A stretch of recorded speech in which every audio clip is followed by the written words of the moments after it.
So BBIG's 2021 results were not easy on the eyes, but there seems to be two upcoming catalysts that could really get the stock rolling yet again.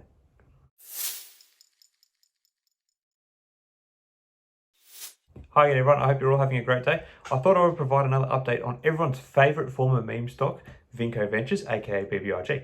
So last week I did an update trying to cover some of the preliminary information from their earnings, which they seemed to sneakily release during the Easter long weekend, where I dissected some initial observations about the very disappointing losses which they posted. So in this video, I want to look at some of the recent trading and shorts data around the stock, add some further comments on the recent financial results, as well as discuss what I think are likely to be two catalysts which may really get the stock moving again, at least in the foreseeable future. There's a fair bit to cover, so I'm going to get straight into it. So to start with, there is not much to say about what has been happening with the stock. It has been on a slow slide since its last rally at the end of last March. The reason behind this is generally the same as everything else that is affecting growth and tech stocks at the moment, which typically carry quite high multiples, although that is not really the case for BBIG, which for its sector has quite low multiples. Anyway, as we can see, the stock has been sliding and typically bouncing between these upper and lower trend lines I've drawn onto this hourly chart. While this is tracking past performance, it has captured the trading action of the last month in a very tidy fashion. An observation that is worth making is that the two trend lines are set to converge at the end of perhaps this week or maybe even early into next week, which could be a sign of a bit of a breakout for the stock price. Given the low broad market enthusiasm for these types of plays, unless another major catalyst is forthcoming to drive the stock further upwards, this breakout is likely to only venture towards our two most recent peaks at the $2.40 mark and a stronger rally potentially pushing it to $2.65 per share. Now, the one regular catalyst retailers have often flooded back into BBIG for has been the potential for short squeeze. Currently, BBIG has 15.62% of the float held in short positions, which is still technically quite high, and has an average days to cover of 2.59 days. These figures are soft for Vinco Ventures in terms of being a potential short squeeze play when given its historical past.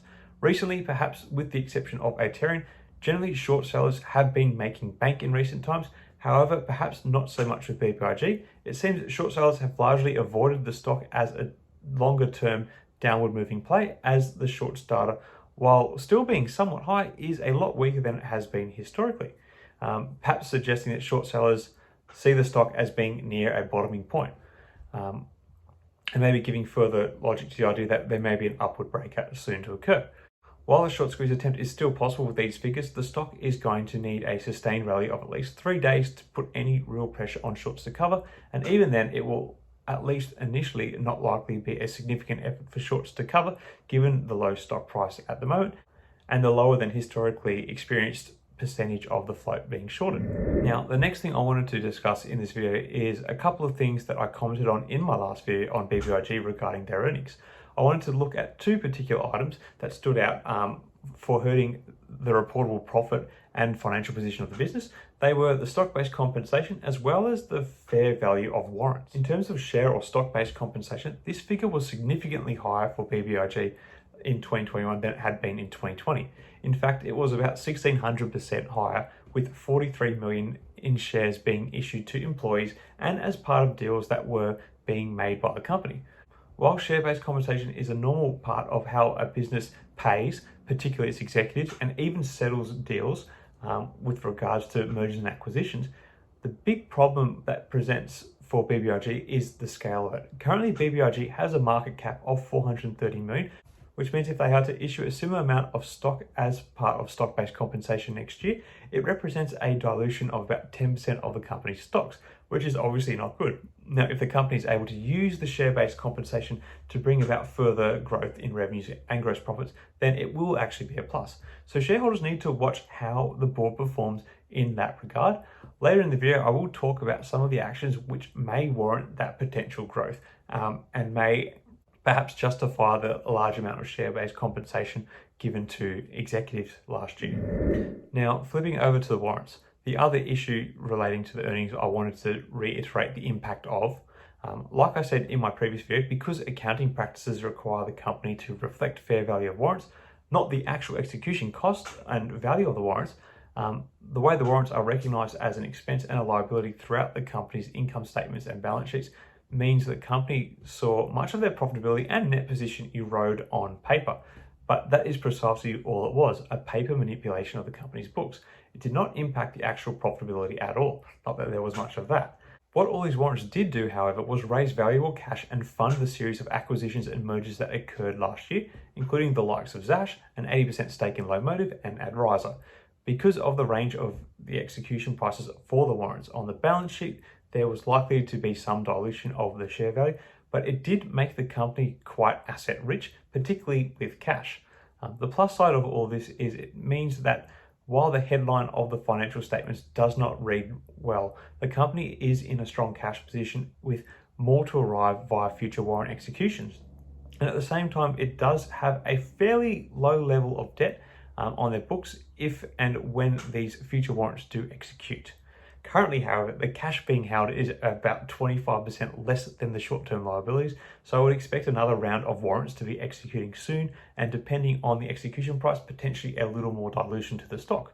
So I suppose we need to be watching the SEC filings for this sort of action. Now, related to the state of the books and assets owned, this brings me to the first of two potential catalysts which are earmarked to boost the stock value in the medium term, that being the much-touted Cryptyde stock dividend. Firstly, while this is exciting, it is not accurate to actually call it a dividend. It's technically a spin-off, much like AT&T did with Warner Discovery earlier this month, obviously at a much smaller scale. Last year and even earlier this year, hype around this action from BBIG spurred the stock to greater heights and triggered a number of short squeeze attempts. Such an occurrence is again very likely to occur, given that in the 2021 results release, it was stated that the plan for this was to finally occur somewhere between Q2 and Q3 of this year. Now, given that we are already 1/3 through the second quarter of the year, it would seem any effect this is going to have to the share price in terms of sparking value is likely to be within the next 5 months. However, given the performance of cryptocurrencies over the past 6 months, it would seem that the hype over the spin-off is likely to be a little more muted than it was in the past. At least for now, because these things can actually turn on a dime.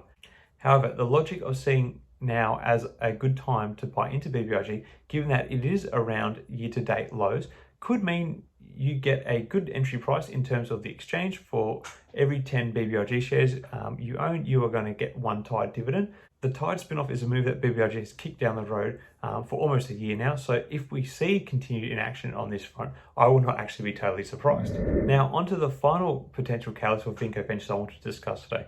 This one may not necessarily garner the same short-term sugar rush action that the TYDE dividend will yield, but I think it is an indication of the strategic direction of the company. That is that LoMotif has plans to expand into the Indian market. So to understand the strategic significance of this, India has actually banned TikTok, LoMotif's probably closest competitor. India is obviously a huge emerging market, and given the absence of TikTok, it presents a potentially huge opportunity for BBIG via LoMotif to capture a significant piece of that market. There is a lot of excitement around video sharing in India.